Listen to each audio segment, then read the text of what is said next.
sobre, en grupo, como están diagramados y ya tienen cada uno definido sobre la unidad 5. Y ahí cerramos todo el desarrollo de la materia para después de eso ya comenzar a rendir.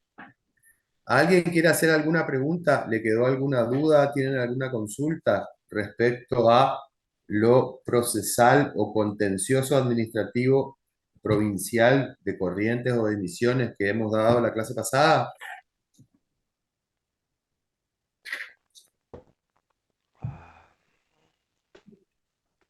¿No?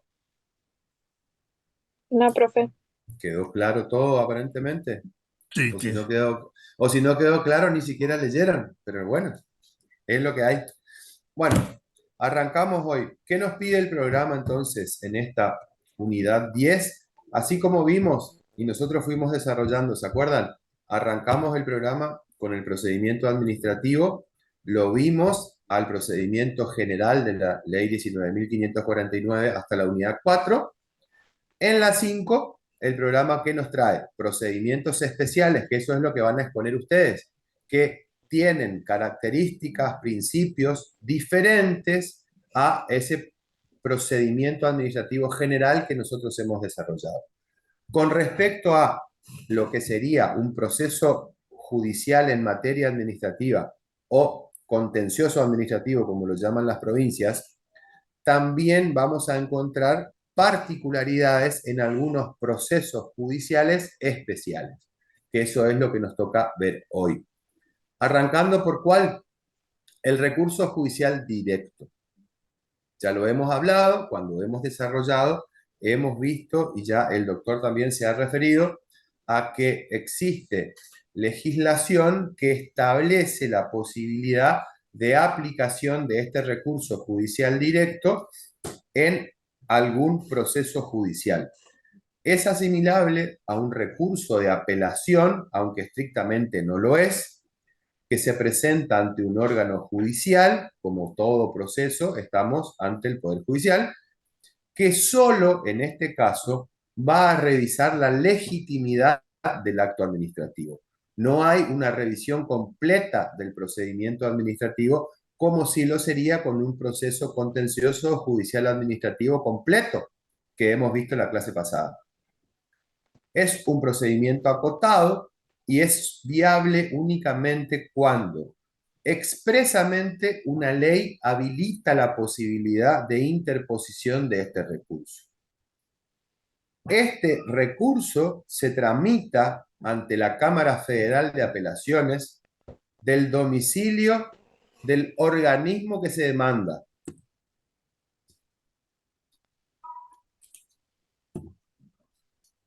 Planteada la demanda ante la Cámara Federal de Apelaciones, se corre traslado al ente público y se le solicita la remisión de las actuaciones administrativas. Lo que una vez cumplido se llama autos para el acuerdo, o sea, para el dictado de la sentencia. De acuerdo a lo que nosotros vemos, este procedimiento, por únicamente revisar la legitimidad del acto, del procedimiento administrativo, no garantizaría el completo derecho de defensa suficiente que prevé nuestro artículo 18 de la Constitución Nacional.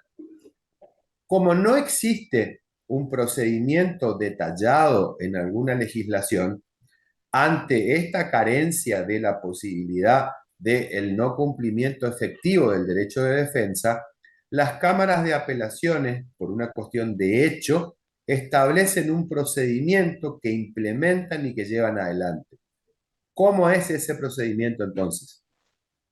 Las cámaras de apelaciones, ante la falta de un procedimiento específico para garantizar el debido proceso, han implementado un procedimiento que garantice el debido proceso. Entonces, con la presentación de la demanda, aceptan que se puedan ofrecer pruebas y corre traslado para que la perdóname. demandada...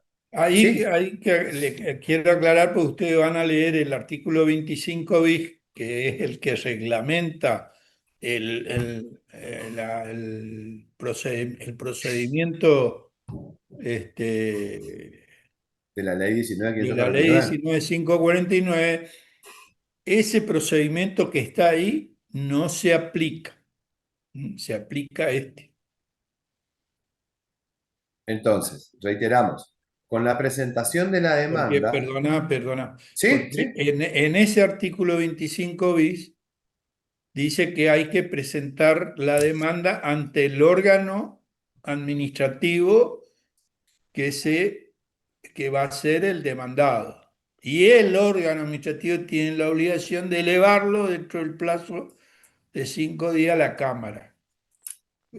Todo pues, después establece ahí un procedimiento, ese no se utiliza.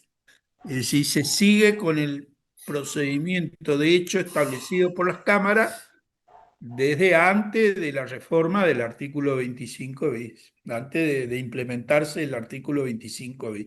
Le digo para que cuando estudien para rendir, no estudien el 25 bis, solo el plazo, porque le vamos a rechazar. entonces, hecha la aclaración, ¿cómo es ese procedimiento adoptado de hecho por las cámaras? Con la presentación de la demanda, aceptan que se ofrezcan pruebas y corre traslado para que la demandada conteste quienes también pueden ofrecer pruebas y remita las actuaciones administrativas donde se agotó la vía administrativa. De esa contestación se vuelve a correr traslado por 5 días. Diligenciado esto, que una vez cumplido, se llama autos para acuerdo, o sea, para la sentencia. Lo único que no hay es alegato ni recurso ordinario. Solo un posterior recurso extraordinario ante la Corte Suprema de Justicia. Si se solicita una medida cautelar, se va a tramitar por incidente y se llama al acuerdo para resolver, entre tanto se tramita el recurso directo. Es decir, como toda medida cautelar, no paraliza El procedimiento el principal, en este caso procedimiento principal. sería el del Por recurso eso directo. hay que tener eso en cuenta para la caducidad de la instancia, ¿no es cierto? De que a veces uno dice, bueno, planteo la medida cautelar, entonces no impulso el proceso y resulta que después me plantean la caducidad del proceso y yo digo, no, si está la medida cautelar todavía tramitándose. Y le van a decir que la medida cautelar no interrumpe ni suspende la caducidad. Por eso le hacemos esa aclaración ahí. Se llama el acuerdo, pero en tanto se tramita el recurso directo, es decir, sigue el principal. Ante esta situación entonces de la existencia del recurso judicial directo, cabe preguntarse dos cuestiones. Si las leyes que prevén y establecen el recurso directo son obligatorias o son opcionales a la interposición de acciones procesales. Y la otra pregunta es que si hay posibilidad de acumular los procesos judiciales. Entonces, ante lo primero de si es obligatorio, se responde que cuando la ley prevé el recurso directo, en la mayoría de las leyes habilitan la opción a seguir una u otra vía procesal. Se puede ir vía ordinario, contenciosa administrativa, o la opción del recurso judicial directo. Pero vamos a encontrar leyes como por ejemplo la 24.521, que es la Ley de Educación Superior, que solo prevé la única posibilidad del recurso directo en el artículo 32. Pero, según la jurisprudencia, no es óbice para que el sujeto interesado pueda optar o elegir la vía procesal ordinaria. Y alguna, a veces porque el artículo 32 dice contra el acto definitivo de la autoridad competente, de la más alta autoridad competente de la universidad, parecería que se refiere exclusivamente a actos dictados, actos administrativos dictados. Lo que daría a entender, y alguna vez la Cámara, ¿no es cierto?, se ha declarado incompetente cuando directamente se plantea responsabilidad patrimonial. Entonces dice, no, ocurra, si no entra el 32, si es responsabilidad patrimonial contra la universidad, vaya por la vía ordinaria, por primera instancia, no por el directo. Yo creo que no, yo creo que todo va por el 32, va todo por la cama. Exactamente.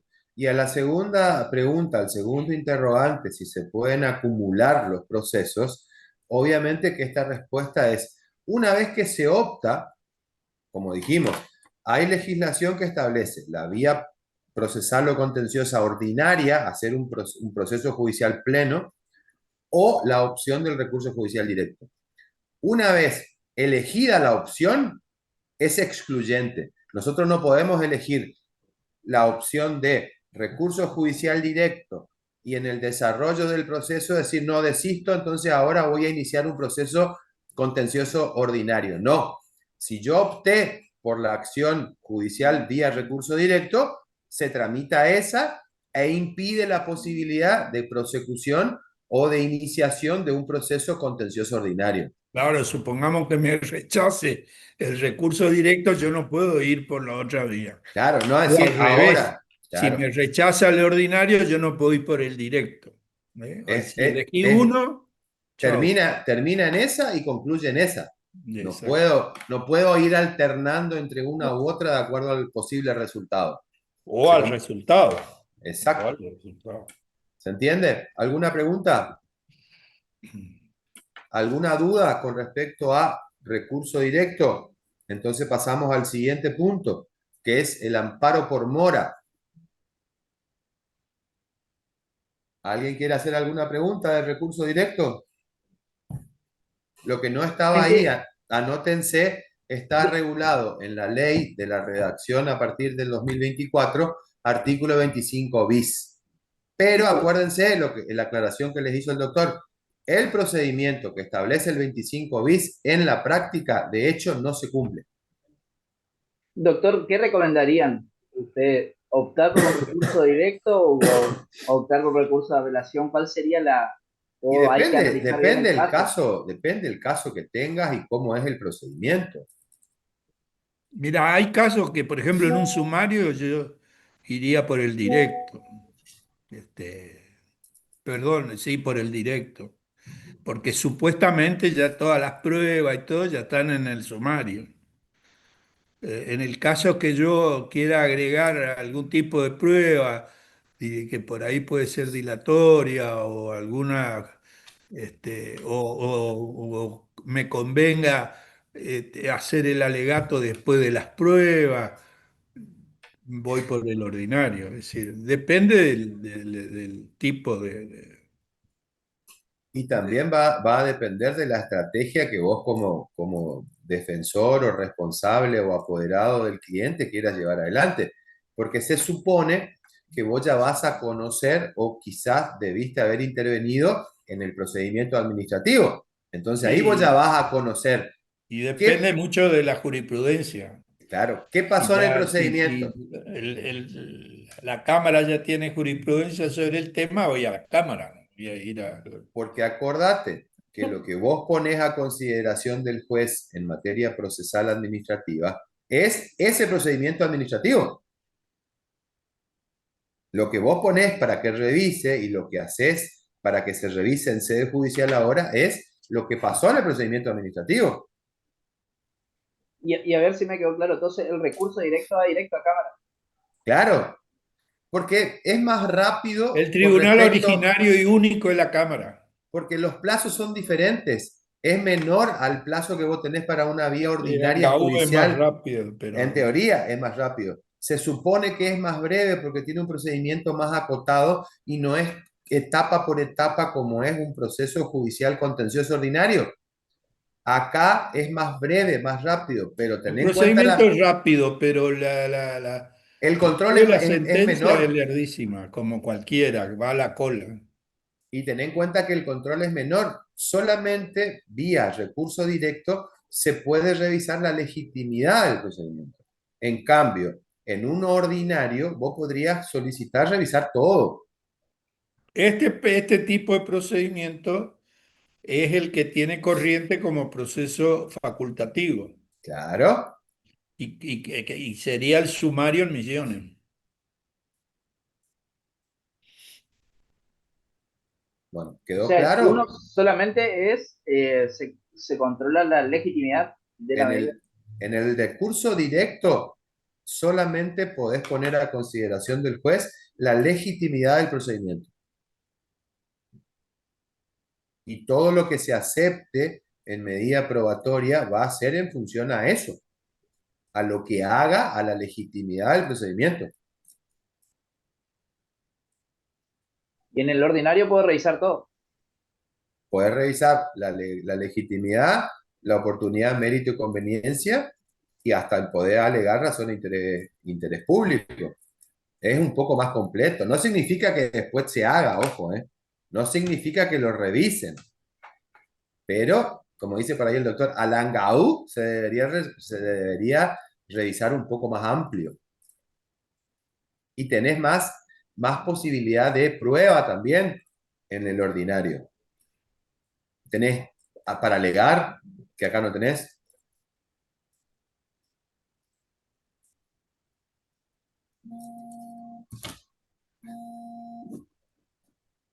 Bueno, vamos al segundo punto, que es el amparo por mora. En este caso hay que aclarar que estamos hablando de el amparo por mora administrativa, cuando existe una demora, una mora, valga la redundancia, en el desarrollo del procedimiento administrativo.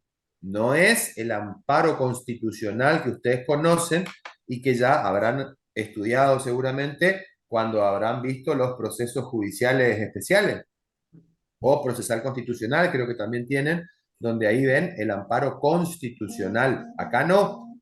Acá lo que ustedes tienen es una figura, un instituto que sí se desarrolla en el Poder Judicial, pero que es ante una demora, un retraso, un no cumplimiento de algún plazo previsto o alguna de las etapas en el procedimiento administrativo, que va a ser un reclamo judicial para que el juez, en caso de que un funcionario incumpla en los tiempos, en el tiempo, los plazos que impulsan el procedimiento administrativo, ese juez le ordene que despache las actuaciones en el plazo previsto o que otorgue la etapa procedimental que corresponda. Acá lo que nosotros vamos a atacar, entre comillas, judicialmente, va a ser que no se incorporó un dictamen. Se estableció un plazo para un informe y no se cumplió y se excedió pautas razonables de tiempo de esa producción de ese informe. O no se produjo, no sé, una audiencia para una testimonial sobre actos de mero trámite, interlocutorios o definitivos. No se atacan actos definitivos, porque no estamos hablando sobre el fin del procedimiento. Estamos hablando sobre el desarrollo, sobre lo que hizo o impide que nosotros podamos continuar con el desarrollo normal y habitual del procedimiento en los plazos y términos que estableció el organismo administrativo. Entonces, ante esa demora en los plazos o en el cumplimiento de las etapas procedimentales, tenemos esta figura procesal para poner en conocimiento de un juez de que el funcionario administrativo X, que debía presentar el informe tal, que lo debía haber producido en 10 días hábiles administrativos, hoy estamos a 30 días y no lo ha presentado. Tengan en cuenta que el juez no va a resolver ni va a decidir sobre el procedimiento administrativo. Únicamente la sentencia del juez en un amparo por mora se va a remitir a pedirle a ese funcionario reticente o incumplidor del plazo, que en un plazo que le va a fijar, ahora lo vamos a ver, le informe cuál fue el motivo o los motivos de el no cumplimiento del plazo que se estipuló o las razones por las cuales no avanzó en la etapa que correspondía del procedimiento. Ante el descargo que haga el funcionario, va a evaluar si corresponde los motivos, si son alegables y razonables o no. Y si considera que son razonables, le va a decir, bueno, señor, en el plazo que se prevé ahora, X tiempo, presente el informe, haga el descargo, produzca la prueba, etc. O mueva, despache las actuaciones. La idea y el fin es que se mueva, que se movilice, que continúe la prosecución de ese procedimiento administrativo. Por eso dice la sentencia es el despacho, el despache de las actuaciones, que mueva las actuaciones procedimentales. ¿Entienden? El que fuere parte, entonces, esto está en el artículo 28 de la Ley Nacional de Procedimientos Administrativos 19.549. ¿Qué dice el artículo 28? El que fuere parte en un expediente administrativo podrá solicitar judicialmente se libre orden de pronto despacho. Dicha orden será procedente cuando, y ahí vienen los motivos o las causales de cuándo nosotros podemos ir a la justicia y pedir esta medida judicial de amparo por mora. La autoridad administrativa hubiere dejado vencer los plazos fijados, o de no existir plazos, cuando hubiere transcurrido un plazo que excediere de lo razonable, sin emitir dictamen, sin emitir la interpretación aclaratoria que se haya solicitado, o la resolución de mero trámite o de fondo que requiera el interesado. Presentado el petitorio, el juez, si hubiere vencido el plazo fijado al efecto, o si considerare irrazonable la demora, requerirá a la autoridad administrativa interviniente que, en el plazo de 5 días hábiles judiciales, le informe las causas de la demora aducida y el plazo dentro del cual se expedirá ante la medida solicitada. De ese informe, dicha autoridad, cuando ese funcionario administrativo cumpla con ese informe, se corre traslado al peticionante por otros 5 días hábiles judiciales. Contestado el traslado o vencido esos 5 días, según el caso, sin que la autoridad o el peticionante se hayan pronunciado, el juez aceptará el plazo informado por la autoridad administrativa si lo considera razonable, en atención a la naturaleza y complejidad del dictamen o el trámite pendiente o a la demora ya incurrida, o de no haberse informado tal plazo o considerarlo irrazonable, el juez fijará el plazo dentro del cual deberá expedirse la autoridad requerida, pudiendo agregar en todos los casos el apercibimiento de considerar aprobada la solicitud del peticionante de no respetarse el nuevo plazo aceptado o fijado. En este caso, la resolución del juez va a ser apelable en los siguientes casos. Primero, cuando no haga lugar al amparo por mora. Segundo, cuando acepte el plazo propuesto por la administración. O tercero, cuando fije plazo para que la administración se pronuncie. El recurso de apelación se concederá al solo efecto devolutivo. Y luego, porque por ahí van a decir ustedes, ¿y esto a mí en qué me beneficia? Esto al funcionario incumplidor o reticente le acarrea o le traería algún tipo de sanción. Sí, el artículo 29 de la ley, la 19.549, establece que la desobediencia a esa orden de pronto despacho tornará aplicable a los efectos disciplinarios lo dispuesto por el artículo 17 del Decreto Ley 1285 del 58, sin perjuicio de las demás responsabilidades que pudiere corresponder por dicha desobediencia. Y acá vamos a ver cómo cada provincia recepciona esta figura del amparo por mora. Porque esto también se puede dar en un procedimiento en la provincia. A nivel nación, entonces, jurisdicción nacional, artículo 28 y 29 de la ley nacional. ¿Quedó claro?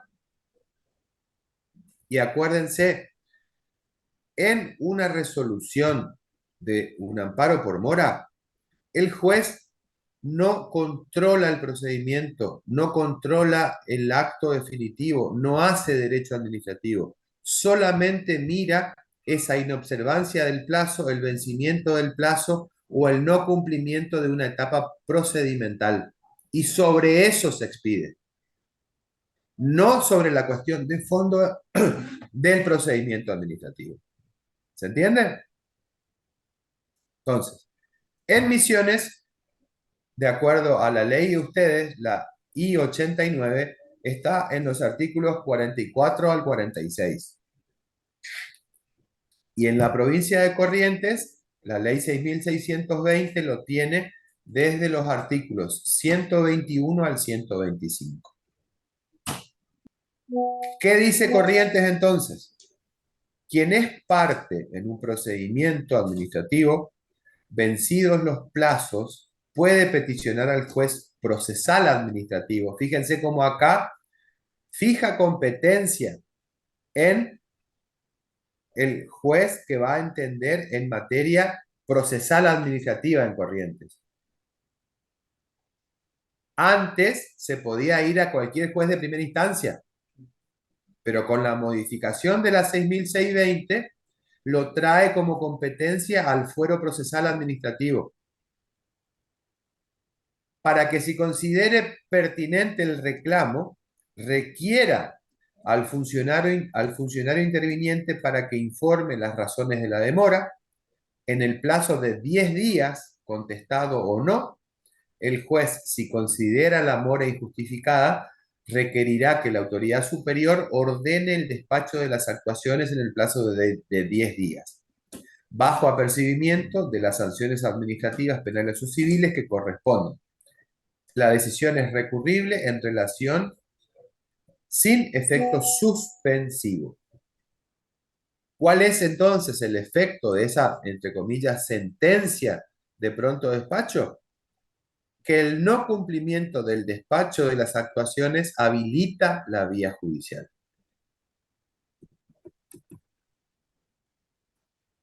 Y en la ley de misiones, la I-89, artículos 44 y 46, dice: cuando la autoridad administrativa hubiere dejado vencer los plazos fijados por la ley, o en caso de no existir estos, si hubiere transcurrido un plazo razonable sin emitir el dictamen, resolución de mero trámite o de fondo, el administrado podrá solicitar pronto despacho para que se produzca la medida pendiente. Transcurrido 15 días sin que haya un pronunciamiento expreso de la administración, el administrado podrá solicitar judicialmente ese libre orden de pronto despacho, solicitar amparo por mora ante un juez de primera instancia en lo civil y comercial. ¿Vieron cómo acá no fija jurisdicción en materia contenciosa administrativa de ustedes, sino que pueden ir ante un juez de primera instancia en lo civil o comercial? O tener por denegada e iniciar los recursos administrativos.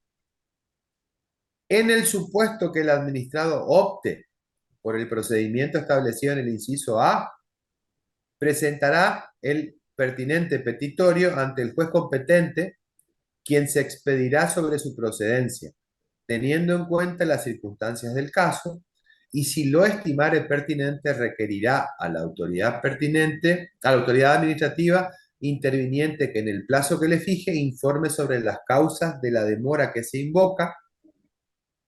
En este caso, la decisión del juez es inapelable. Contestado el requerimiento o vencido el plazo sin que lo hubiera evacuado, se resolverá lo pertinente acerca de la mora. librando la orden si corresponde, para que la autoridad administrativa responsable despache las actuaciones en el plazo prudencial que se le establezca, según la naturaleza o complejidad del dictamen o trámite pendiente. Será juez competente el de primera instancia con jurisdicción en materia civil y comercial. ¿Cuáles son los efectos entonces? Si se solicita judicialmente se libre orden de pronto despacho, habilita los recursos administrativos. Y de no cumplirse, queda la vía recursiva en sede administrativa. Y acuérdense, Nación, artículo 28 de la ley 19.549, la sanción está en el 29, y cuál es el efecto a nivel nacional, también habilita la vía judicial. ¿Se entendió? ¿Alguna pregunta? Lo importante acá es que ustedes tengan claro que vía una acción de amparo judicial no se revisa o no es para cuestionar el acto definitivo o la decisión de fondo en el procedimiento. Es para el desarrollo del procedimiento ante un incumplimiento de plazos, de trámites, de etapas procedimentales, etc. Y el juez lo que va a ordenar luego de correr traslado, de acuerdo al procedimiento que nos establezca, de acuerdo a qué jurisdicción sea, Naciones 5 días, Misiones son 10, Corrientes son 10. Si tiene en cuenta lo alegado por el órgano reticente o incumplidor del plazo, fijará el juez un plazo y requerirá el pronto despacho para que despache las actuaciones, porque el fin es que mueva el procedimiento administrativo y se Opera continúe. como un impulso nomás. Claro, lo que vos querés, lo que vos haces es tratar de que se mueva, que se produzca la prueba, que se incorpore el informe, que se incorpore el dictamen, y que la demora por parte del funcionario administrativo no te impida continuar. Esto es lo mismo que el 71 y 72, De la que era queja. la queja en sede administrativa. Acá es una queja en sede judicial. Exactamente. Y judicialmente, ante el incumplimiento, el juez puede aplicar hasta 20. Esa es la diferencia. En cambio, en un recurso, perdón, un reclamo por queja, que lo vimos, ¿se acuerdan en la unidad 7? Ahí va a ser el superior el que va a considerar si corresponde o no a algún tipo de sanción disciplinaria en materia administrativa. Pero siempre es ante la demora, ante el incumplimiento, ante la no producción de alguna prueba, en lo que haga a el desenvolvimiento y desarrollo del procedimiento. ¿Queda claro? Doctor, usted había hablado recién que había dos, o sea, que había dos opciones. Una era o sea, realizar el amparo por mora, y otra era considerar agotada la vida, ¿puede ser? Eso es Misiones, ¿sí? A eso Misiones se da Sí, así. Misiones es así. Acá está. Incluso, y le pregunto, y supongamos una X situación, por ahí no nos conviene la resolución de la administración, ¿podríamos esperar que hasta que se venza el plazo de la prescripción si no se expide? Sí, ¿Cómo? eso. ¿Cómo? Mientras esté latente tu plazo para iniciar la posterior acción judicial y esté dentro del plazo de caducidad o de prescripción, vos podés esperar. Lo que pasa es que en Misiones todo hay que agotar la vía. E inclusive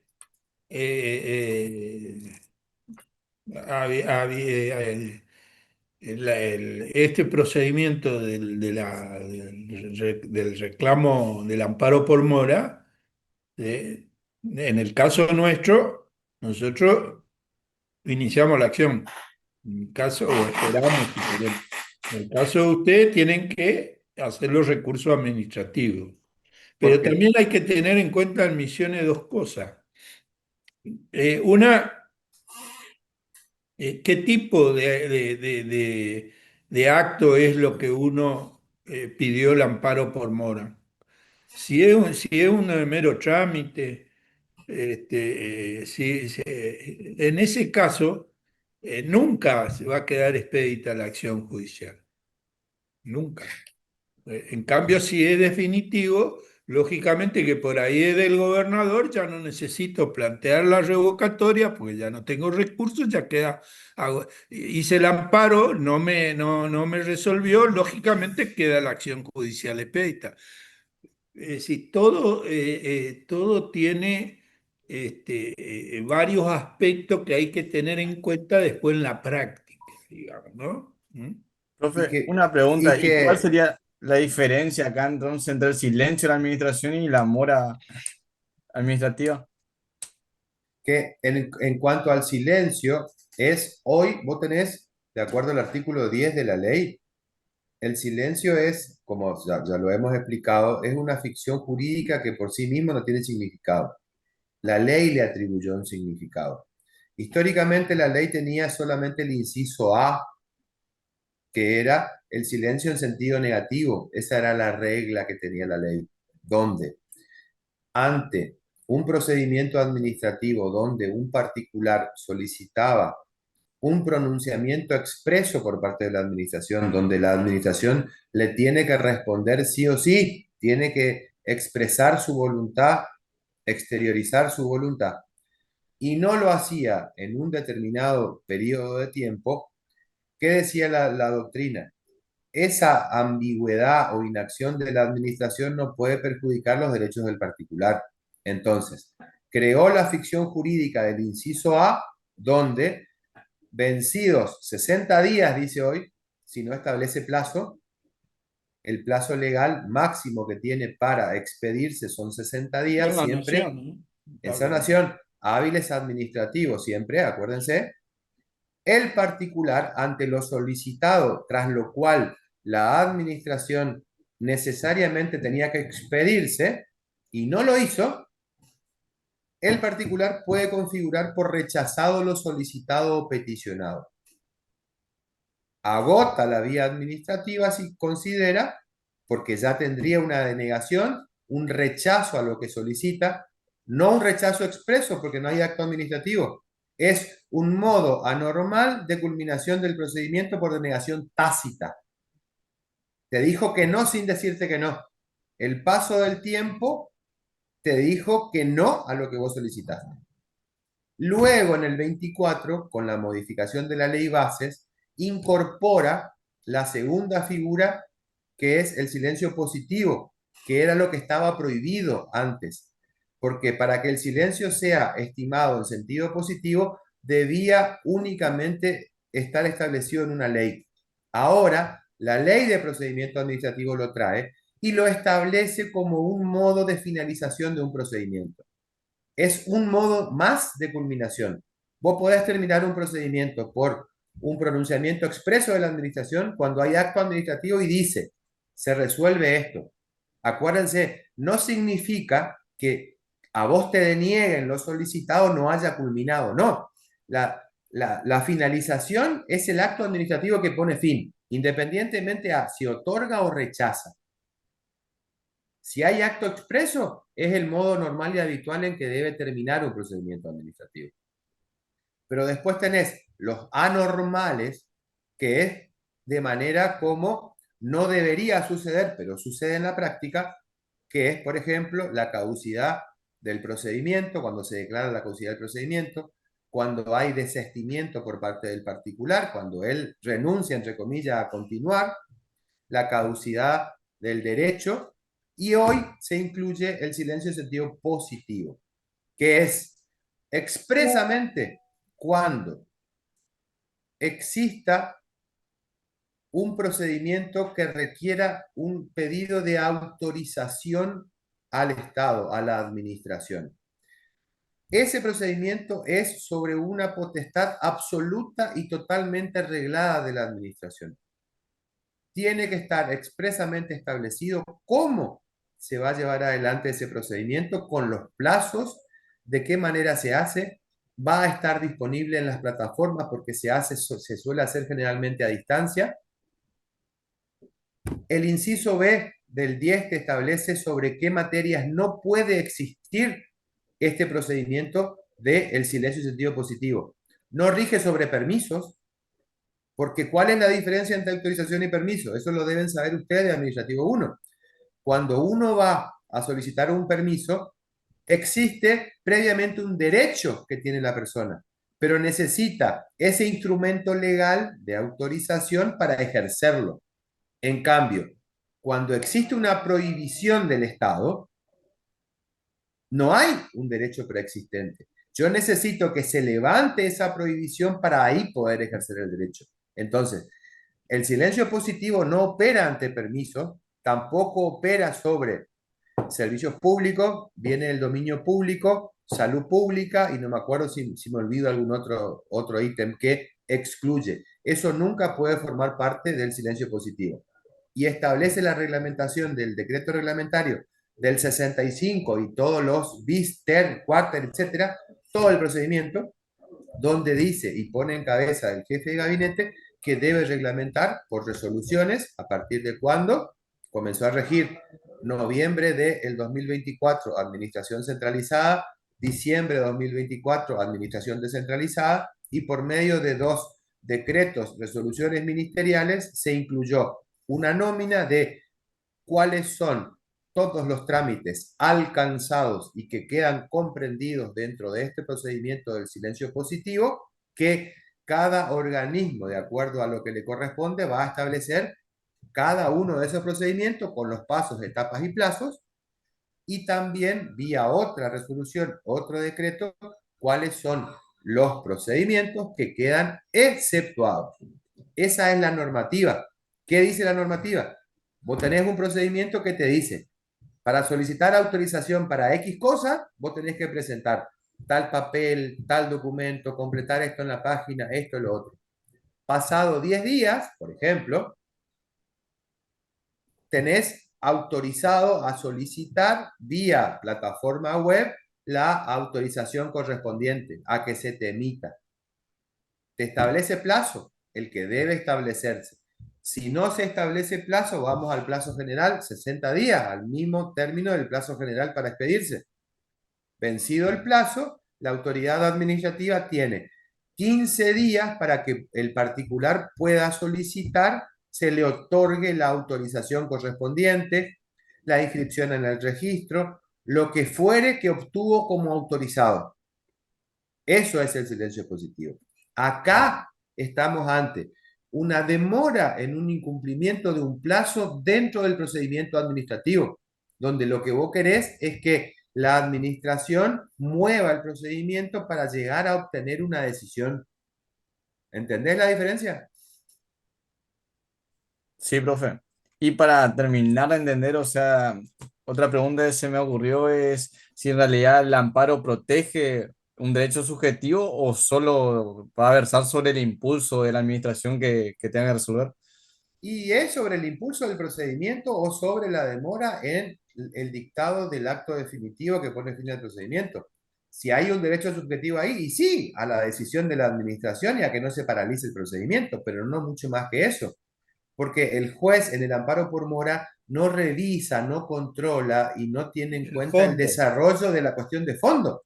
Claro, la materia no revisa. No, eso lo va a hacer el juez cuando vos eventualmente agotes la vía administrativa a través de los recursos o la reclamación administrativa y presentes tu acción judicial en materia administrativa o contenciosa administrativa. Ahí se verá eso. Pero acá no. Acá es para que ustedes lo entiendan, es muy similar a el reclamo por queja que vimos cuando vimos los recursos. Porque no se cumplió un plazo o porque no se habilita o no se llama a la producción de una prueba o porque está pendiente un informe y pasaron 20 días hábil administrativo y es un informe que no tendría mucho que... Entonces ahí, vos qué querés, mover el expediente, moverme, seguir con el procedimiento porque yo quiero que llegara a que vos me digas que sí o que no a lo que yo te pido. ¿Se entiende? Y esta es una herramienta que vos decís, ¿Para qué lo voy a pedir al superior en sede administrativa? Directamente le pido a un juez que sea la justicia. Angaú tendría un poquito más de peso, porque si el tipo, no, el tipo incumple, le pueden imponer sanciones, que son las 30. Y si esto, yo creo que la cuestión de fondo de esto que es a que los jueces se animen y los jueces vayan poniendo las cosas como corresponde y ante el tipo que demora en un procedimiento le impongan sanciones, entonces la próxima vamos a ver si va a demorar más de lo que corresponde.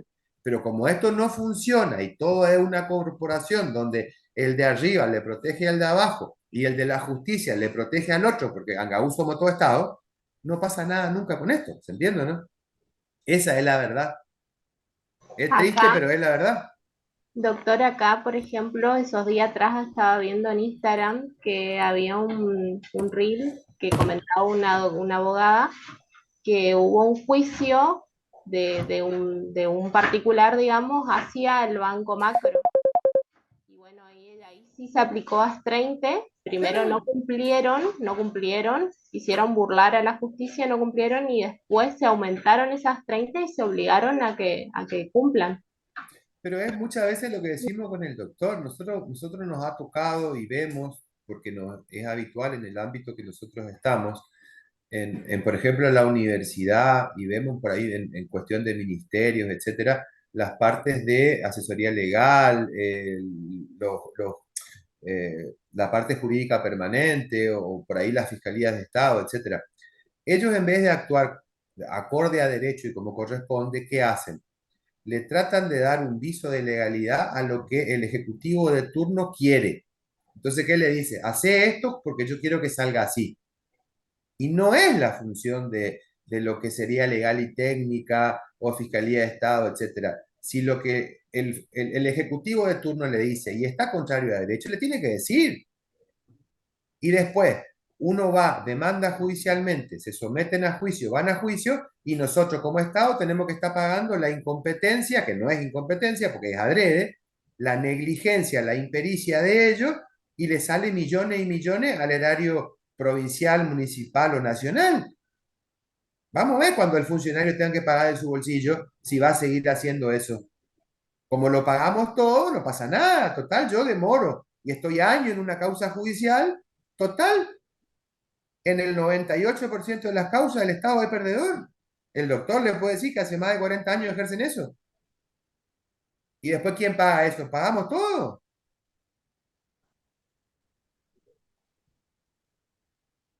¿Entienden? Pero bueno, eh, nosotros tratamos de enseñar lo que debe ser para que el día de mañana, cuando les toque a usted, ojalá sean la excepción a esta regla y esto se modifique. Esa es la idea. Pero bueno, por ahí la realidad es diferente.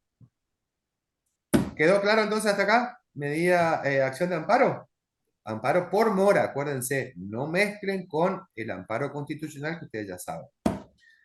Vamos a lo siguiente entonces, las medidas cautelares. Acuérdense acá, nosotros estamos ámbito nación, jurisdicción nacional, entonces la ley que nos va a regir va a ser la ley 26.854, que es la ley de medidas cautelares cuando el Estado, contra el Estado nacional, nación, jurisdicción nacional. ¿Qué dice la ley? Esa ley tienen que tenerla, tienen que saberla y tienen que estar a mano, porque ahí está regulado lo de medidas cautelares. En el título 1 dice de las medidas cautelares en las causas en la que es parte o interviene el Estado nacional. Ámbito de aplicación, artículo 1. Las pretensiones cautelares postuladas contra toda actuación u omisión del Estado nacional o sus entes descentralizados o solicitadas por estos se rigen por las disposiciones de la presente ley. El segundo, artículo 2. ¿Cuáles son las medidas cautelares dictadas, o mejor dicho, medidas cautelares dictadas por un juez incompetente? 1. Al momento de resolver sobre la medida cautelar solicitada, el juez deberá expedirse sobre su competencia, si no lo hubiera hecho antes. Los jueces deberán abstenerse de decretar medidas cautelares cuando el conocimiento de la causa no fuere de su competencia. Esto está cuestionado y tiene de dudosa constitucionalidad, porque el juez va a otorgar una medida cautelar, aunque sea incompetente, para las causas comunes y corrientes. Pero cuando el Estado es parte, tiene la obligación de abstenerse. ¿Y la igualdad que dice nuestra Constitución? ¿Por qué cuando el Estado es parte, el juez tiene que abstenerse? ¿No les parece a ustedes que esto no sería muy congruente con el Estado de Derecho? Como verán, nosotros no somos muy adeptos a esta ley, ya se van a dar cuenta. Es muy mala la ley y lo único que hace es impedir, en definitiva, que uno de los remedios que tenía el particular a través de medidas cautelares para poder llegar a o preservar el bien o preservar su fuente de trabajo o acelerar el desarrollo de un proceso judicial o asegurarse en un futuro de poder cobrar en su caso, Y ahora la medida, es, perdóname, la ¿sí? medida cautelar en realidad no es un proceso especial, ¿No? sino es un procedimiento dentro del proceso. Salvo alguna, como la autónoma o la autosatisfactiva, que podría tomarse como un proceso especial, pero ya lo estudiamos. ¿Sí? Cuando vimos entre las dos leyes, la corriente y la nación, y la Exactamente. corriente y misiones, ya estudiamos las medidas cautelares. Sí, Lo y único que en la nación hay una ley que es la que el específica, doctor le está analizando ahora. que es muy mala, pero bueno, es lo que hay, está vigente. Segundo, la providencia cautelar dictada contra el Estado Nacional y sus entes descentralizados por un juez o tribunal incompetente solo tendrá eficacia cuando se trate de sectores socialmente vulnerables, acreditados en el proceso. Se encuentre comprometido la dignidad conforme a la Convención Americana de Derechos Humanos, la salud o un derecho de naturaleza alimentaria. También tendrá eficacia cuando se trate de un derecho de naturaleza ambiental. En este caso, cuando se acepta la medida cautelar, por más que está el Estado, en estos supuestos que vimos en el punto 2, ordenada la medida, el juez deberá remitir inmediatamente las actuaciones al juez que considere competente, quien, una vez aceptada la competencia atribuida, deberá expedirse de oficio sobre el alcance y vigencia de la medida cautelar concedida en un plazo que no podrá exceder de los 5 días. ¿Qué dice el artículo 3 en cuanto a la idoneidad del objeto de la pretensión cautelar? Primero, previa, simultáneamente o con posterioridad a la interposición de la demanda, se podrá solicitar la adopción de medidas cautelares que, de acuerdo a las reglas establecidas en la presente, resulten idóneas para asegurar el objeto del proceso. Segundo, la pretensión cautelar indicará de manera clara y precisa el perjuicio que se procura evitar o la actuación u omisión estatal que la produce, el derecho o interés jurídico que pretende garantizar, el tipo de medida que se solicita y el cumplimiento de los requisitos que correspondan, en particular sobre la medida requerida. Tercero, el juez o tribunal, para evitar perjuicios o gravámenes innecesarios al interés público, podrá disponer una medida precautoria distinta de la solicitada o limitarla teniendo en cuenta la naturaleza del derecho que se intente proteger y el perjuicio que se procure evitar. Y dice que obviamente las medidas cautelares no podrán coincidir con el objeto de la demanda principal. Y acá establece un requisito que la medida cautelar habitual y normal entre particulares no tiene, que es un informe previo, Que las provincias tampoco, ¿no? ¿no? Solamente lo tiene Nación a partir de esta ley y es un requisito que establece para la procedencia de la medida cautelar.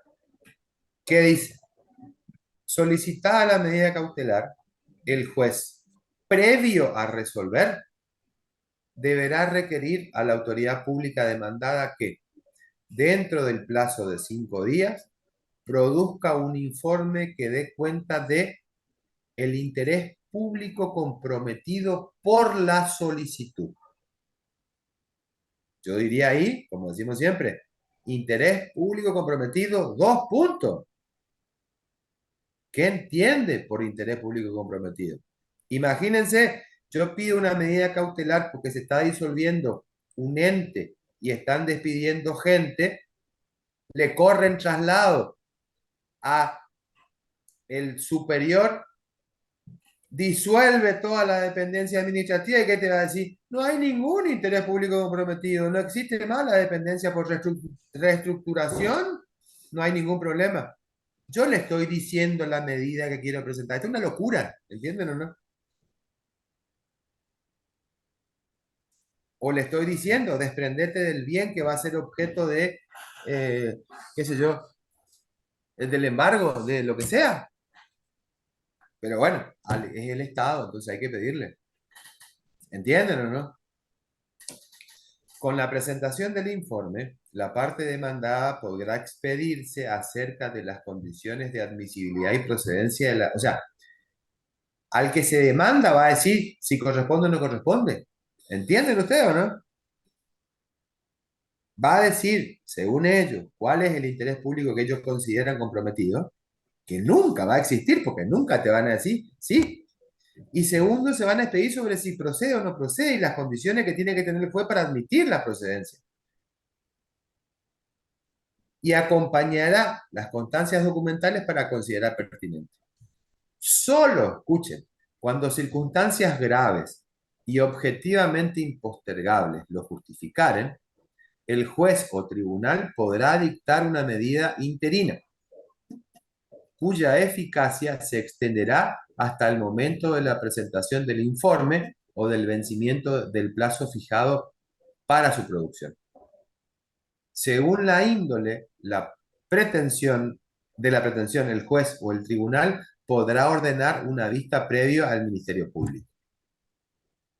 Según el plazo establecido en el inciso anterior de los 5 días, no se aplicará cuando existiere un plazo menor especialmente estipulado. Cuando la protección cautelar se solicitase en juicios sumarísimos y en los juicios de amparo, el término para producir el informe será de 3. De 5 reduce a 3 porque estos procedimientos son más breves, son más rápidos. Tercero, las medidas cautelares que tengan por finalidad la tutela de los supuestos enumerados en el artículo 2, inciso 2, podrán tramitar y decidirse sin informe previo a la demanda. Lo que veíamos hoy, las excepciones, cuando es cuestiones alimentarias, de hipervulnerables, etc. En ese caso se exceptúa y no hay que hacer este procedimiento del informe previo. Artículo 5. La vigencia temporal de las medidas cautelares frente al Estado. Otra cuestión que está muy cuestionada. Al otorgar una medida cautelar, el juez deberá fijar, bajo pena de nulidad, un límite razonable para su vigencia que no podrá ser mayor a 6 meses. El doctor les puede decir, obtienen una medida cautelar hasta que sale, lo notifican de la sentencia y se tiene que iniciar la medida de la siguiente, porque ya pasaron los 6 meses. Entonces van de medida en medida con prórroga y solicitud porque le impone solo 6 meses. O sea, van de medida en medida. ¿Entienden por qué? Porque dice que el plazo no puede ser más de 6 meses. En los procesos de conocimiento que tramitan por el procedimiento sumarísimo y en los juicios de amparo, el plazo razonable de vigencia no podrá exceder de 3, más corto. No procederá el deber previsto en el párrafo anterior cuando la medida tenga por finalidad la tutela de los supuestos enumerados en el artículo 2, inciso 2, lo que vimos, hipervulnerables, etc. Al vencimiento del término fijado, a petición de parte y previa valoración adecuada del interés público comprometido en el proceso, el tribunal podrá fundadamente prorrogar la medida por un plazo determinado no mayor a 6 meses, siempre que de ello resultare indispensable. Será de especial consideración para el otorgamiento de la prórroga la actitud dilatoria o de impulso procesal demostrada por la parte favorecida por la medida. Si se tratare de una medida cautelar dictada encontrándose pendiente el agotamiento de la vía administrativa previa, el límite de vigencia de la medida cautelar se extenderá hasta la notificación del acto administrativo que agotase la vía, sin perjuicio de lo que vamos a ver que dice el artículo 8, segundo párrafo.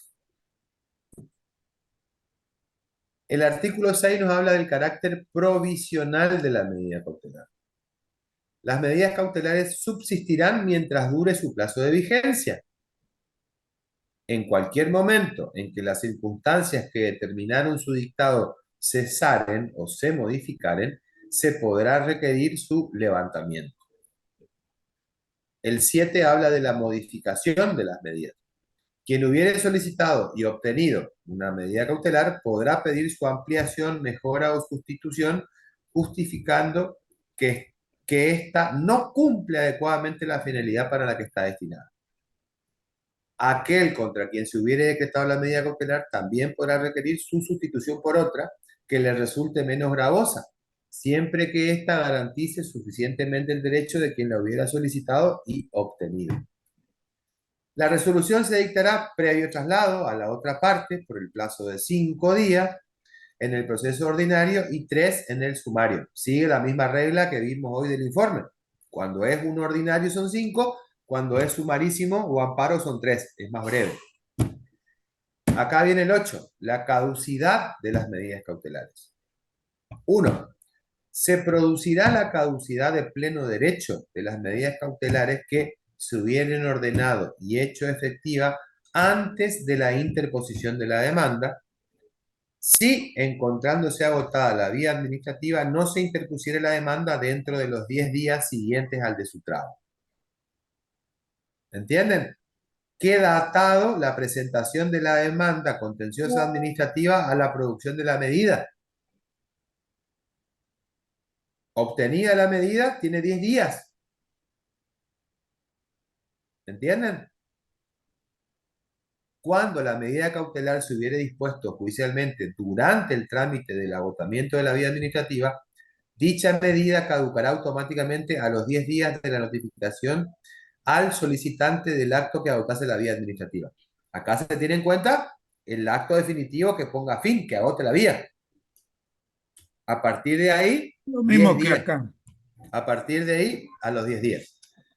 Las costas y los daños y perjuicios causados en el supuesto previsto en el primer párrafo del inciso 1 del presente será a cargo de quien hubiere solicitado y obtenido la medida caduca. Y esta no podrá proponerse nuevamente por la misma causa y como previa a la promoción de la demanda. Una vez iniciada la demanda, podrá requerirse nuevamente si concurrieran los requisitos para su procedencia. En el 9 está la afectación de los recursos si viene el Estado. ¿Qué dice acá? Los jueces no podrán dictar ninguna medida cautelar que afecte, obstaculice, comprometa, distraiga de su destino o de cualquier forma perturbe los bienes o recursos propios del Estado, ni imponer a los funcionarios cargas personales pecuniarias. Acá, cuando habla de imponer a los funcionarios cargas personales pecuniarias, se refiere exclusivamente a multas, no a 30. Exacto, por eso A es que 30 pueden... el amparo por mora sería una medida viable a los efectos de que si incumplen los plazos o son reticentes, vía judicial sí haya algún tipo de sanción, porque acá, chao. Artículo 10, la contracautela. Esto ya saben ustedes, nos lo explicamos tan a fondo porque ustedes ya lo saben de procesal civil, de la medida cautelar genérica que vimos, e inclusive también lo hemos explicado en lo provincial. 1. Las medidas cautelares dictadas contra el Estado Nacional o sus entidades descentralizadas tendrán eficacia práctica una vez que el solicitante otorgue caución real o personal por las costas y daños y perjuicios que la medida pudiera ocasionar. La caución juratoria solo será admisible cuando el objeto de la pretensión concierna a la tutela de los supuestos enumerados de los artículos 2, inciso 2, lo de los vulnerables, alimenticios, etc. Sí, salud. Excepción de la contracautela. No se exigirá caución si bien obtuvo la medida cuando fuera el Estado Nacional o una entidad descentralizada del Estado Nacional o cuando actuare con beneficio de litigar sin gastos. Al Estado, fíjense, no se le exige. Mejora de la contracautela. En cualquier estado del proceso, la parte contra quien se hubiere hecho efectiva una medida cautelar podrá pedir que se mejore la caución, probando sumariamente que la fijada es insuficiente. El juez resolverá previo traslado a la otra parte. La suspensión de los efectos de un acto estatal. La suspensión de los efectos de una ley, un reglamento, un acto general o particular podrá ser ordenada a pedido de parte cuando concurran simultáneamente los siguientes requisitos. Y esto a tener en cuenta. Cuando se acreditare sumariamente que el cumplimiento o la ejecución del acto o norma ocasionará perjuicios graves de imposible reparación ulterior, además de la verosimilitud del derecho invocado y la verosimilitud de la ilegitimidad por existir indicios serios y graves al respecto. La no afectación del interés público y que la suspensión judicial de los efectos o de la norma no produzca efectos jurídicos o materiales irreversibles. El pedido de suspensión judicial de un reglamento o de un acto general o particular mientras esté pendiente el agotamiento de la vía administrativa, solo será admisible si el particular demuestra que ha solicitado la suspensión de los efectos ante la administración. O sea, hay que pedir la suspensión de los efectos del acto en sede administrativa, en el procedimiento administrativo, y que la decisión esta fue adversa a su petición, que le han rechazado en sede administrativa la suspensión. Esto es lo que está previsto en los códigos de ustedes y el nuestro como suspensión del acto administrativo. Acuérdense, para que sea viable judicialmente, previamente tienen que pedirla en sede administrativa y que sea rechazada. Y ahí tienen 5 días para solicitarla en sede judicial. En este supuesto, la procedencia de la medida se valorará según los mismos requisitos establecidos en el inciso anterior. O sea, teniendo en cuenta lo que vimos, que se acredite el cumplimiento de la verosimilitud del derecho y la verosimilitud de la ilegitimidad. La providencia que suspenda los efectos de un acto estatal será recurrible por vía de reposición. También será admisible la apelación subsidiaria o directa.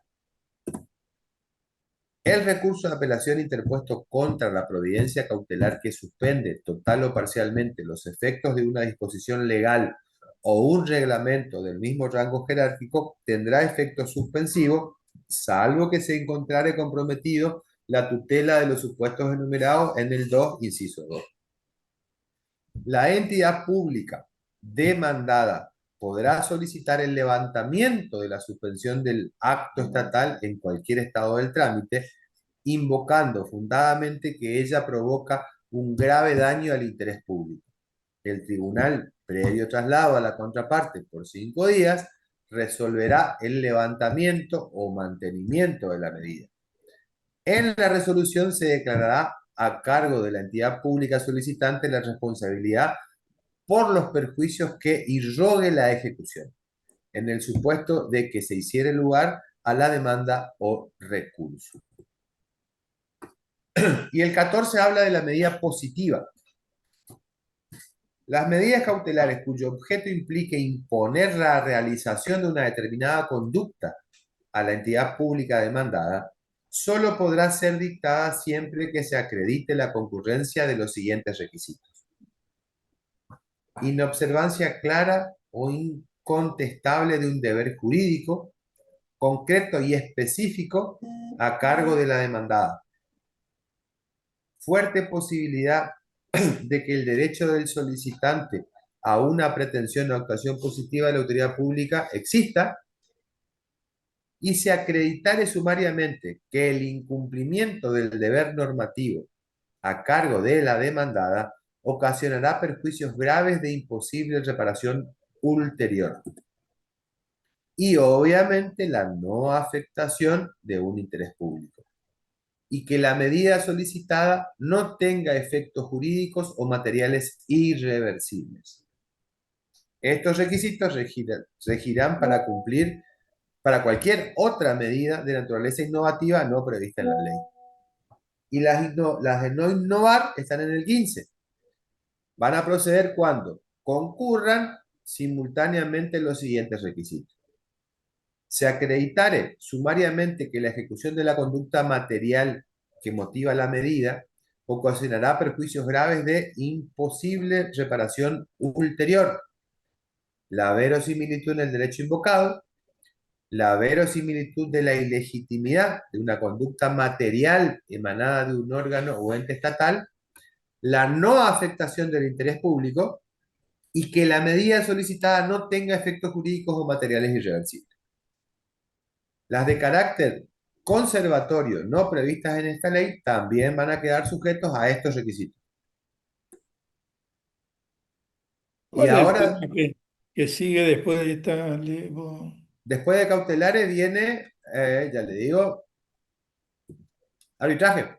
Es creo que el último. Yo creo bueno, amparo. Amparo, ¿no? Está después la acción de amparo y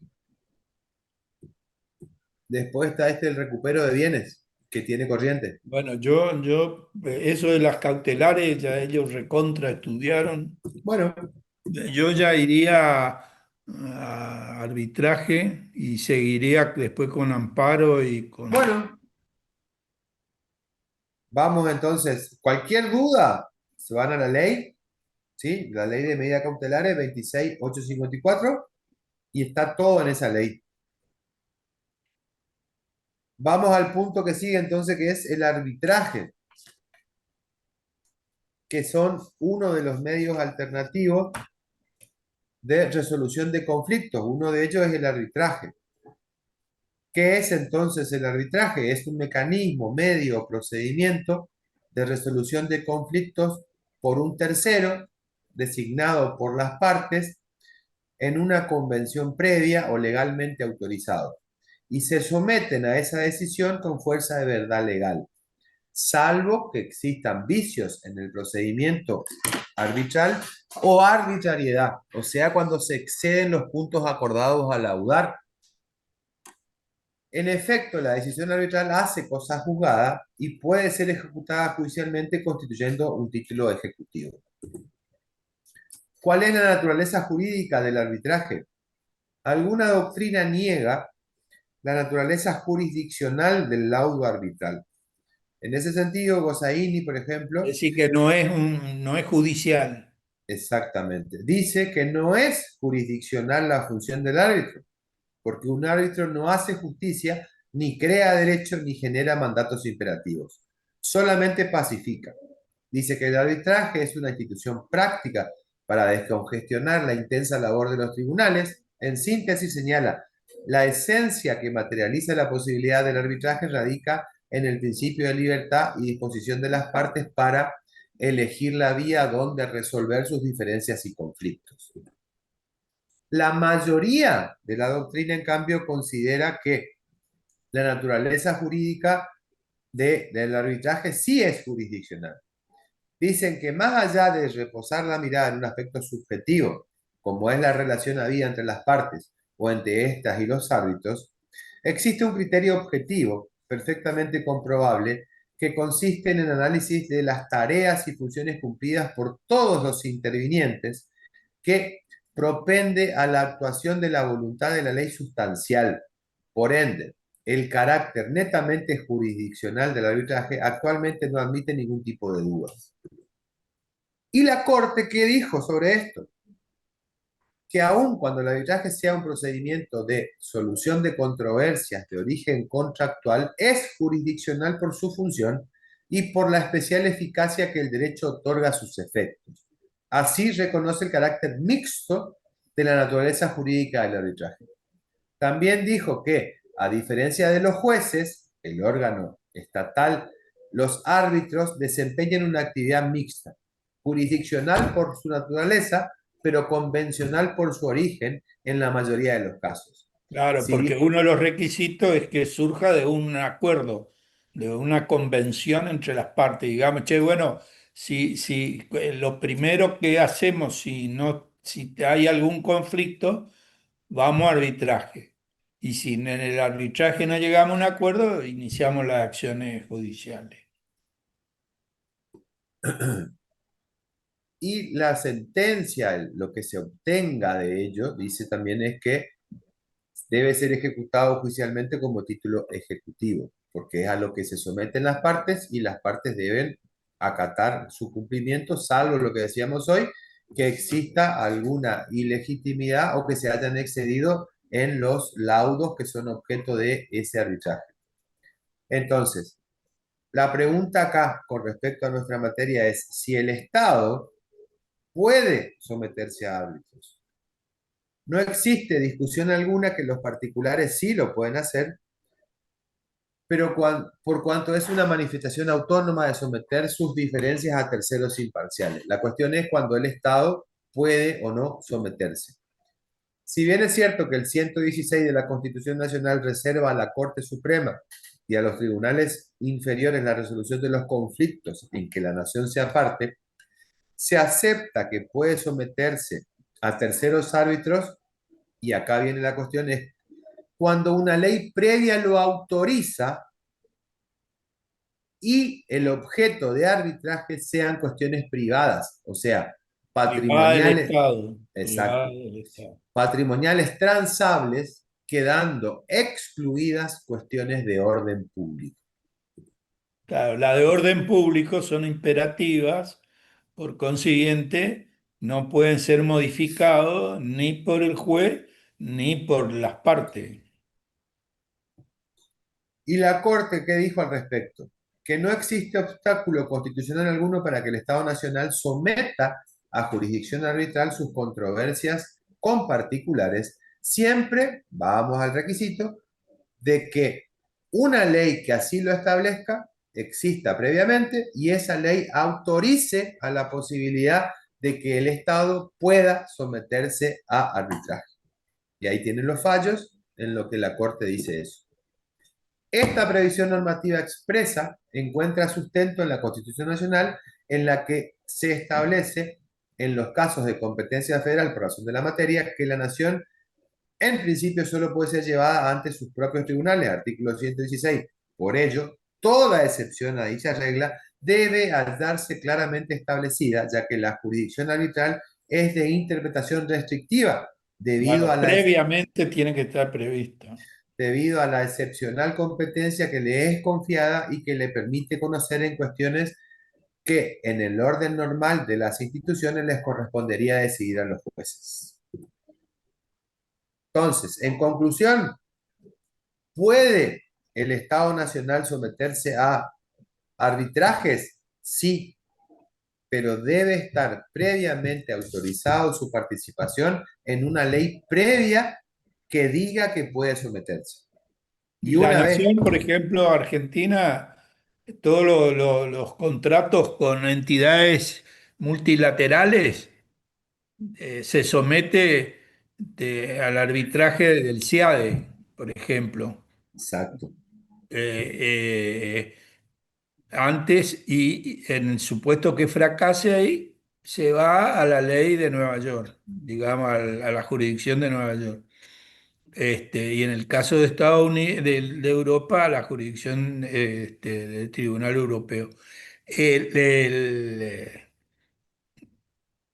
¿Por qué? Porque las leyes que autorizan ese tipo de créditos, de contratos internacionales, le autorizan al arbitraje.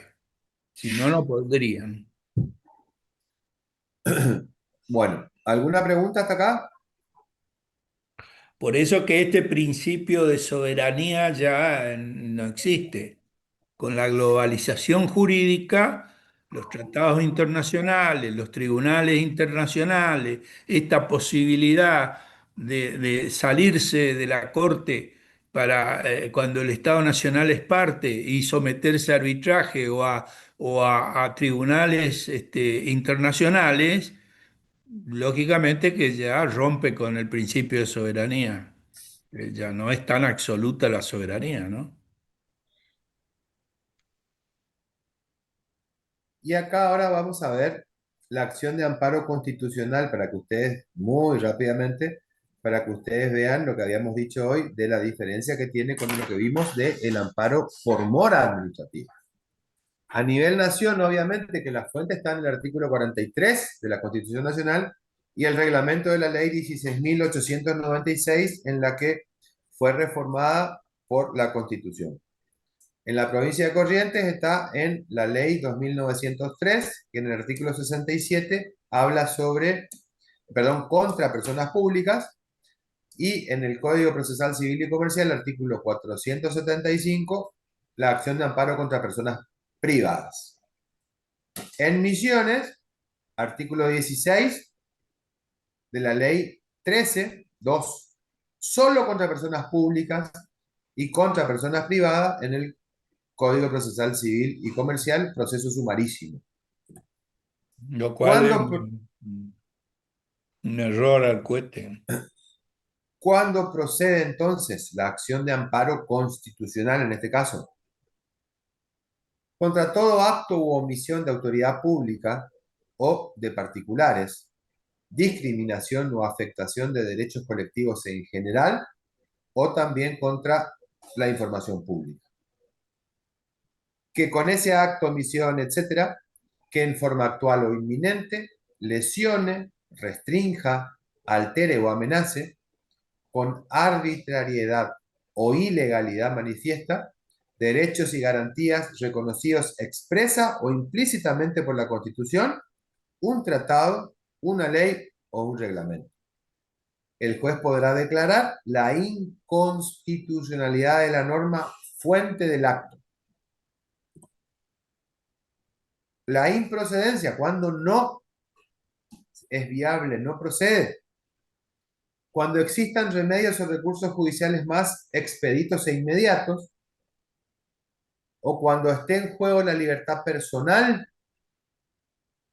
cuando el acto emanare del Poder Judicial, cuando comprometiera directa o indirectamente la continuidad o regularidad de un servicio público, cuando la eventual invalidez del acto requiera de mayor amplitud de debate o de prueba, Y eso es relativo. o cuando fuere presentado después de los 15 días de que el acto fue ejecutado o debió producirse. Salvo que la lesión sea continuada. Que continúe, aún después de los 15 días. Claro. Por El ejemplo, rechazo, si a mí me hacen una retención salarial que no corresponde, yo puedo plantear, como la lesión se produce mes a mes, yo puedo plantear aún venciendo los primeros 15 días del primer mes. Planteo después, dentro de los 15 días del segundo mes. Lo que va a ocurrir es que no me van a reconocer el primer mes, va a quedar afuera del reclamo. Pero cuando la lesión es continuada, yo puedo plantear en cualquier momento.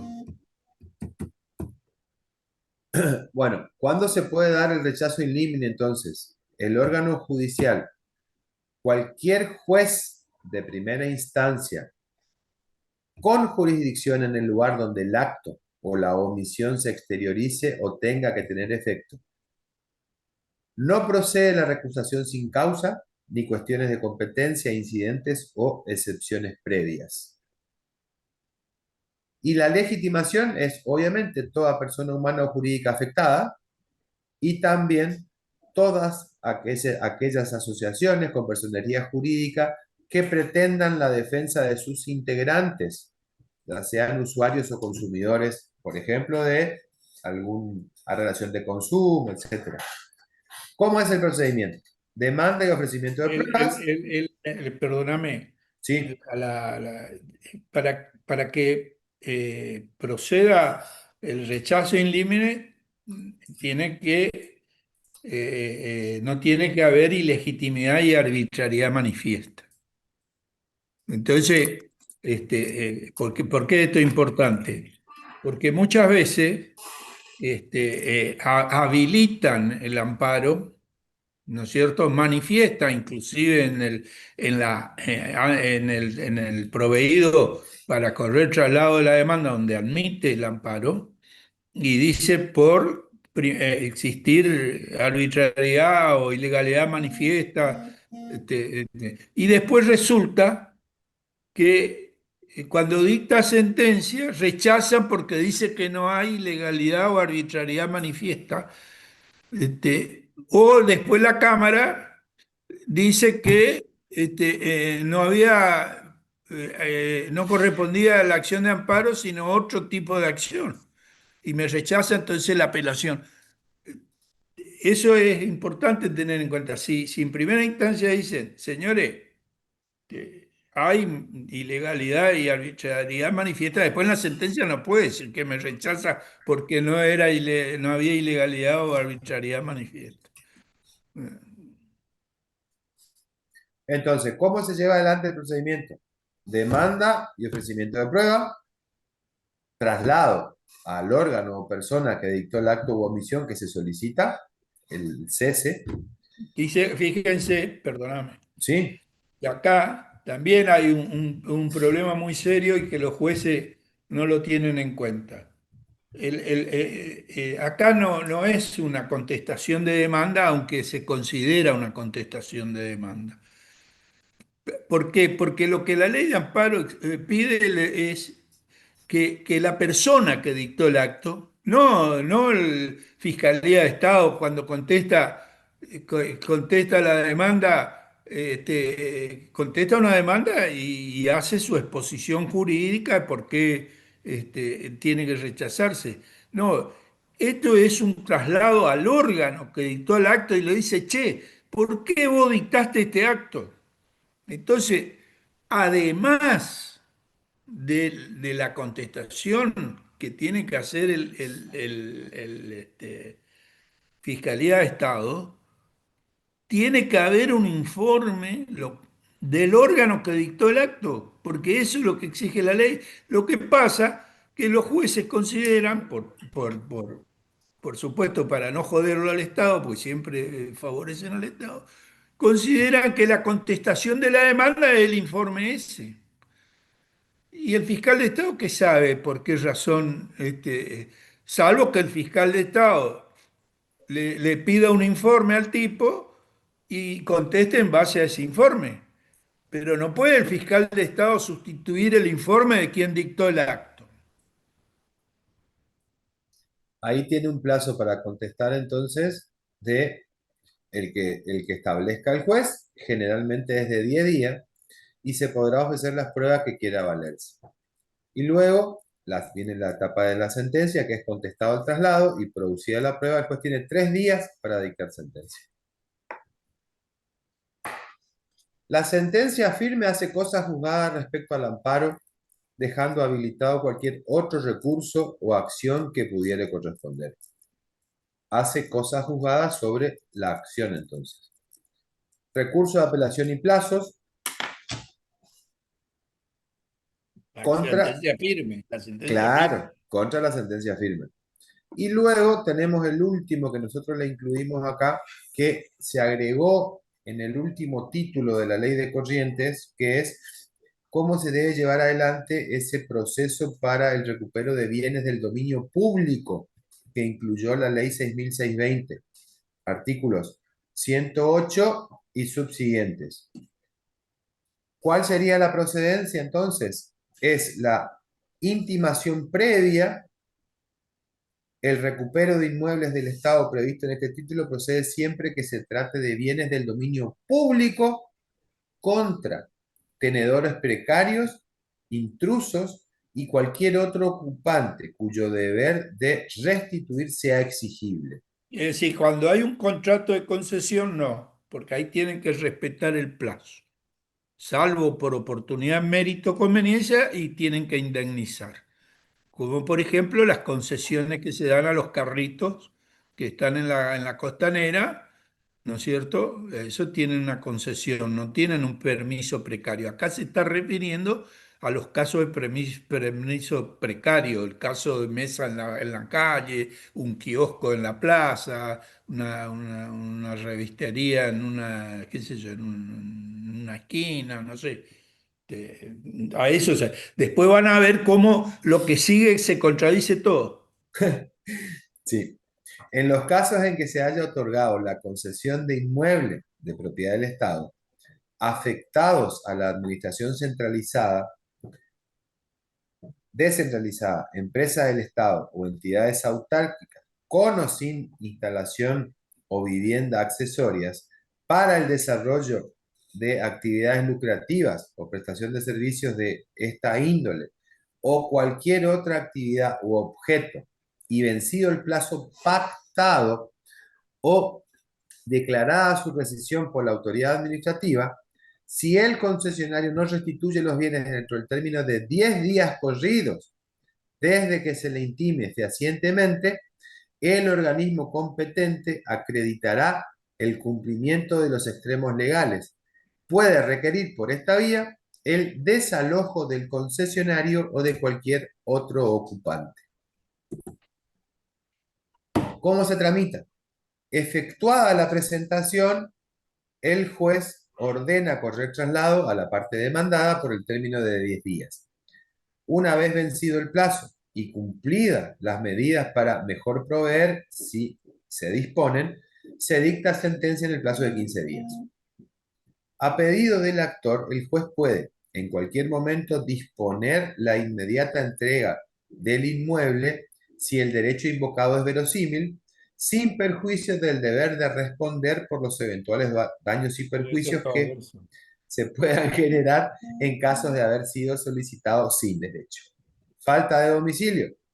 Si no hay domicilio especial y o el demandado no tiene su domicilio real dentro de la jurisdicción, la notificación de la demanda deberá cumplirse en el inmueble cuyo recupero se requiere. ¿Cuál es el plazo de la interposición de la demanda? La demanda puede interponerse antes del vencimiento del plazo convenido para la restitución del bien.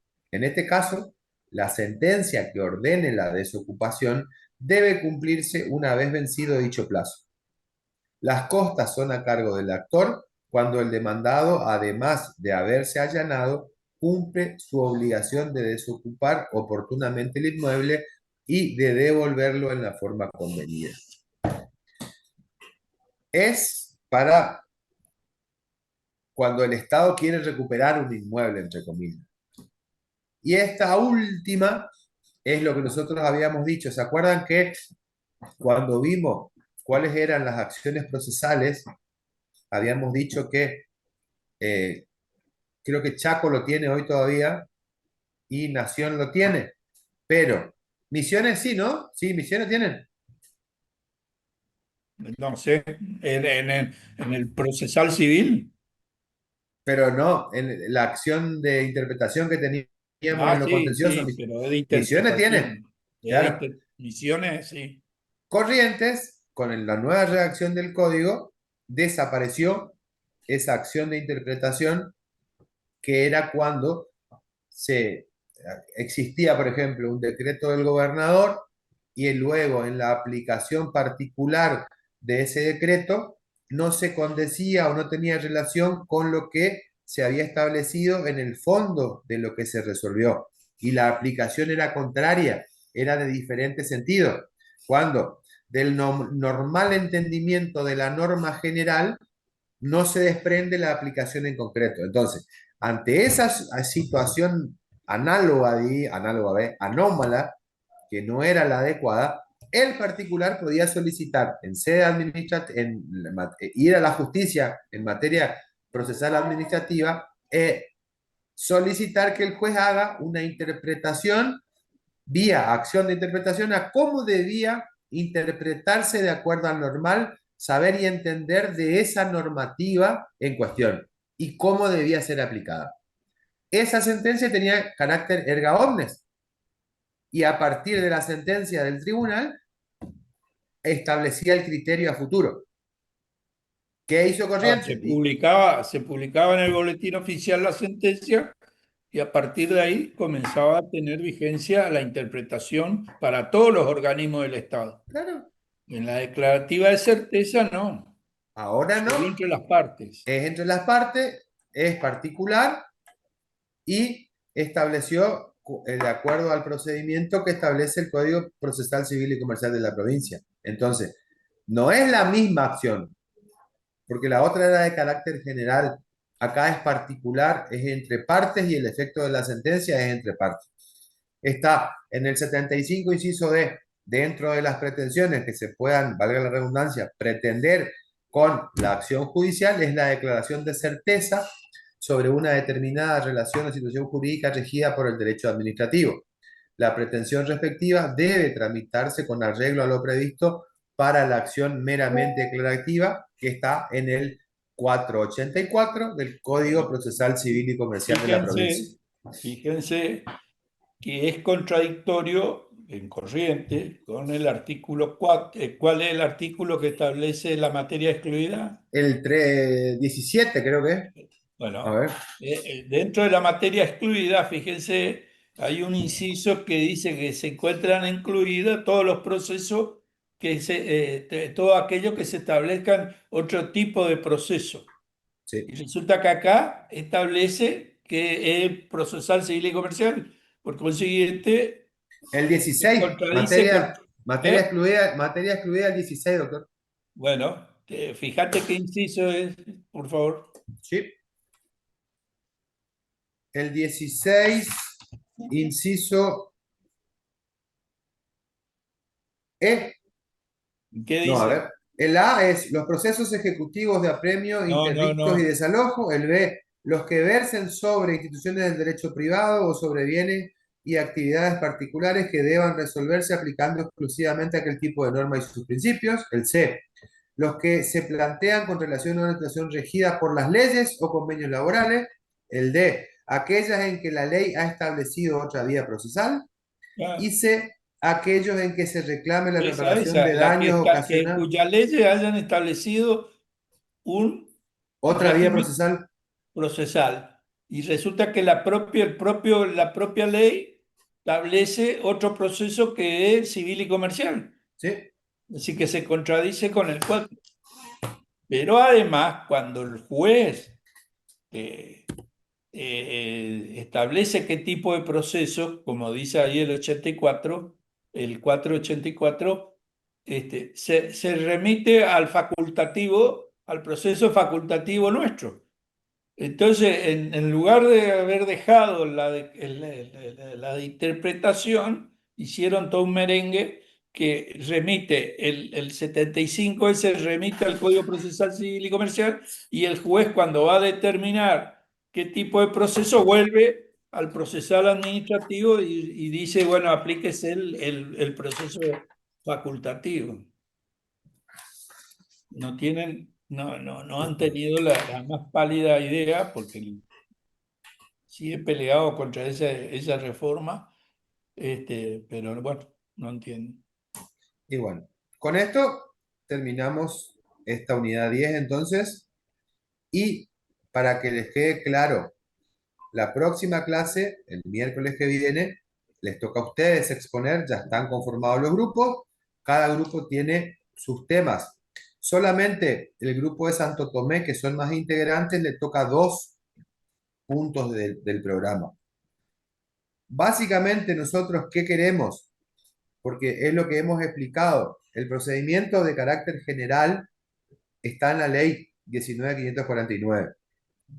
Nosotros le vamos a hacer una introducción rápida sobre por qué existen estos procedimientos especiales, que la ley lo autoriza, y lo que nosotros queremos es que ustedes tomen el que les tocó, por poner un ejemplo. El punto 2 dice, el procedimiento administrativo en la contratación pública, los procedimientos de selección del contratista particular. Que tomen ese procedimiento, que vean y que traigan la normativa vigente que regula ese procedimiento especial, la normativa actualizada, ¿sí? Que primero hagan una introducción donde digan cuáles son los principios que rigen esos procedimientos especiales, que lo hacen diferente al procedimiento particular y general que vimos, porque van a tener principios particulares, además de los de nuestra unidad 2, o van a tener preeminencia uno por sobre otros, que eso hace al carácter de especial de ese procedimiento. Y que ahí nos expliquen en no más de 20 minutos entre los integrantes del grupo cómo se lleva adelante ese procedimiento en sí. Todos los integrantes del grupo tienen que hablar. Si alguno falta, la nota negativa va a ser para ese que faltó, pero la obligación es del grupo. No pueden decir acá, no, faltó fulanito, no sabemos lo que tenía que decir y el tema queda inconcluso. No, es responsabilidad de todos los integrantes del grupo. Obviamente, ustedes no son responsables si alguno no puede venir o falta. Él tendrá su nota en particular, pero lo que sí es responsabilidad del grupo es que la exposición esté completa. ¿Está? Tengan en cuenta la normativa actualizada. Busquen en Infolec, ahí está, o boletín oficial. Hay mucha normativa que se actualizó. Por poner otro ejemplo, el punto 7 que dice lineamientos del procedimiento administrativo ante los organismos que componen la Administración Federal de Ingresos Públicos. No existe más como tal, ya tiene otra denominación, entonces ahí está su actualización. Hoy, ¿cómo se denomina? ¿Qué es? ¿Cómo son? ¿Entienden? Y los que quieran exponer con un Power, lo pueden hacer. Obviamente, traten de que sea llevadera la exposición y luego ese Power que sirva para que ustedes lo compartan en el grupo de WhatsApp para el resto de la clase. Porque nosotros vamos a preguntar uno o dos de estos procedimientos y no necesariamente le va a tocar a ustedes el que le tocó exponer. Puede ser que Misiones, perdón, ¿eh? En Misiones son 5 grupos, ¿no? En total quedaron en 7 grupos. Uno de Santo Tomé, que Y es el grupo 6 1, que tiene 2 temas, y seis la en unidad 2 y Misiones. la 8, y 6 en Misiones, exactamente. Sí. Lo que tienen que tener en cuenta es que se tienen que dividir el tema entre 4, supongamos, en Y hay Santo un Tomé. grupito que tiene 3, el grupo al Está bien, no último importa, tiene pero 3, se tienen pero que dividir el tema. claro, Recuerden nomás que son 7 grupos los que tienen que hablar en la clase. Por consiguiente, cada uno que va a tener un tema tiene que tener el control de su horario. Es decir, cada grupo no va a poder ir más de 25 o 30 minutos como máximo. Le digo para que se dividan bien la forma de exponer, ¿no es cierto? Es decir, y lógicamente que no van a poder exponer todo, que no, cada vayan a uno. lo básico y lo principal. Primero, Ah, normativa jurídica, ¿dónde está el basamento legal de lo que ustedes están por exponer? Siempre está en una ley, siempre, siempre, ley, decreto, etcétera. Y de ahí vamos al resto. Los principios, ¿cuál es la diferencia para que tornarlo un procedimiento especial y al procedimiento en sí? Y acuérdense también, traten de optimizar el tiempo en lo posible, quizás no más de 20, para que si ustedes tengan alguna duda, alguna pregunta, podamos utilizar quizás la última media horita de la clase para repaso, porque la próxima ya tienen el examen. Si no, después nos vemos en el examen directamente. ¿Está? Doctor, para corroborar, recién usted dijo Santo Tomé 2 y 8, pero nos había dado Y dos. 9 era, el 9 Sí. me equivoqué. Es el punto 2 y el último que es el 9. Y para que tengan en cuenta con el 9, es aspectos relevantes a los procedimientos de falta municipales. Tenés que tomar alguno de, ahí vamos a lo corte netamente local, Municipalidad de Santo Tomé, por ejemplo. Sofía Algún, parece que quiere preguntar algo. algún procedimiento que ustedes tengan, no sé, el procedimiento de falta en la municipalidad. Eso es. ¿Está? ¿Qué, Sofía? Profe, el Estatuto del Empleo Público de Corriente es la ley. No, no es de corriente, nación necesitamos nosotros. Ah, bueno. ¿Cuál? Todo lo que ustedes ponen es nación. Van al aspecto local o provincial si es necesario. Ejemplo, defensa del consumidor sí tiene aspectos locales. El resto, vamos a lo nacional. Profe, disculpe una pregunta. Entonces, ¿no es necesario hacer una comparativa con supongamos, Misiones y Corrientes? No, no, no, ¿No? no. Expliquen lo nacional. Sí, la Nación también tiene la ley de defensa del consumidor. Claro, expliquen lo nacional. En todo caso, hagan mención. Este procedimiento tiene su similar en la provincia, en la ley tal. Chao. No, Ahí y no. las provincias adoptan, Es dictan muy, su es propia muy, ley, pero el procedimiento adoptan el mismo. claro, exactamente.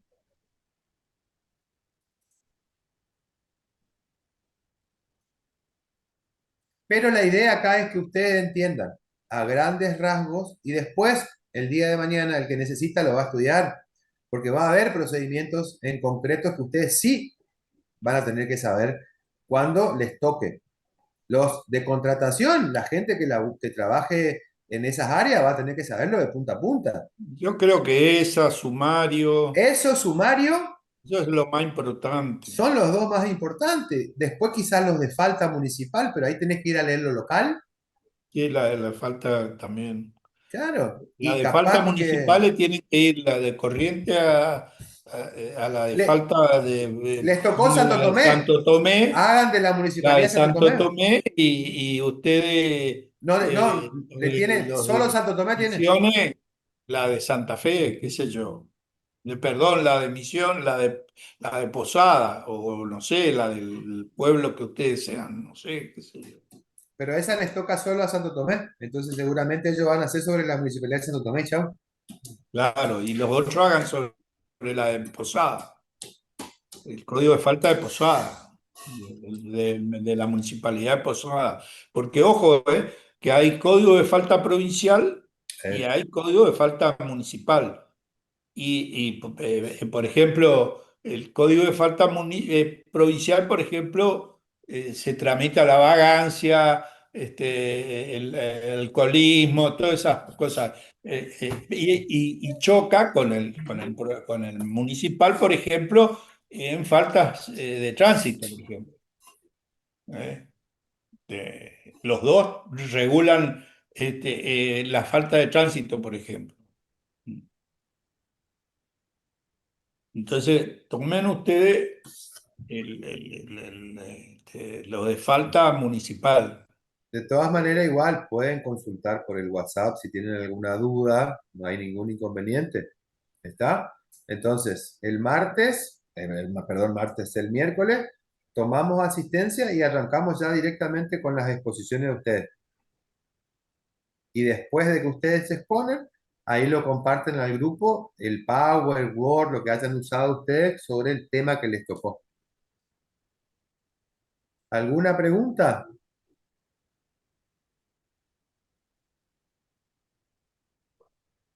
¿No? Entonces, finalizamos por hoy. Nos vemos la semana que viene. Listo, doctor. Nos vemos la Chao, semana que chao. viene. Chau, Chao. chau. Hasta luego. Chao.